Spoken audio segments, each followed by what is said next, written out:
ACEs agenda has been really great, and it's doing some really, really good work and has got lots of work to still do. And I think in our hearts we've always known that it's not about something that's wrong with people's brains, it's about an experience they've had. And so it's legitimised a lot of what I think a lot of people in our organisation thought. It's invited an opportunity to deliver services in a different way, as well as providing like a common language for staff to understand families in a different way, and also kind of intervene in a different way as well. It's impacted our work by bringing it to the forefront. So we're identifying the adverse childhood experiences of not only the parents who've had this historically, but also the impact on the children that are actually living with this now. There is some cynicism with regard to having those softer skills, the kindness, compassion. But I think if we do it well, we'll have the better outcome because by having that, and you're not going to have it with everybody. So some people are living their lives and, from a housing perspective, they pay their rent and they're living in their homes, they look after it.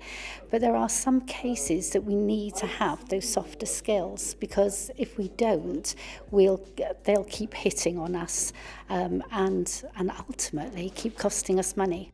My concern is public health move on to the next new thing, whereas I think this is the thing that needs to be generational if we're going to deliver lasting change. I think it needs to broaden out, and we need to be talking about ACEs in the context of social adversity and the other kinds of adversity that people experience. I think we need to be building our systems to link those up. I feel that, the organisational practices are missing in terms of like the cultural change in services. So a lot of kind of work is being done around ACE awareness, but not necessarily a cultural way that it's kind of delivered. In terms of quality assurance, where do we go as people like me as programme managers to say, yes, this is something that we should be supporting, we should be investing in for our families to make a difference.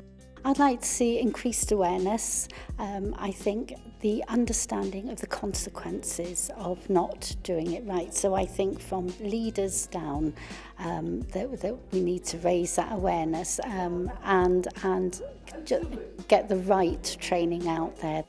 I think we're at a stage where on a professional and practitioner level across public services in particular, the message is there. Everyone is aware of what ACEs are, the impact of the adversities around health inequalities, etc.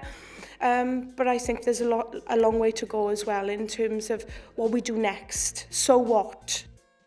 I think that needs political sign-up across party. I think it needs to be fundamental to every policy that drips out of the Welsh Government, and we need to hold ministers across Cabinet to account to really deliver the change.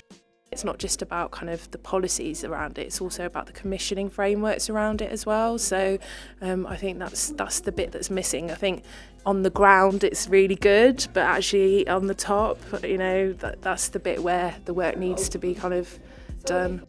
The next steps need to be that the ACEs research and theory needs to be developed into a framework, and that there needs to be perhaps some values that are attributed to that, and that there's some guidance that people can know that they're moving in the right direction.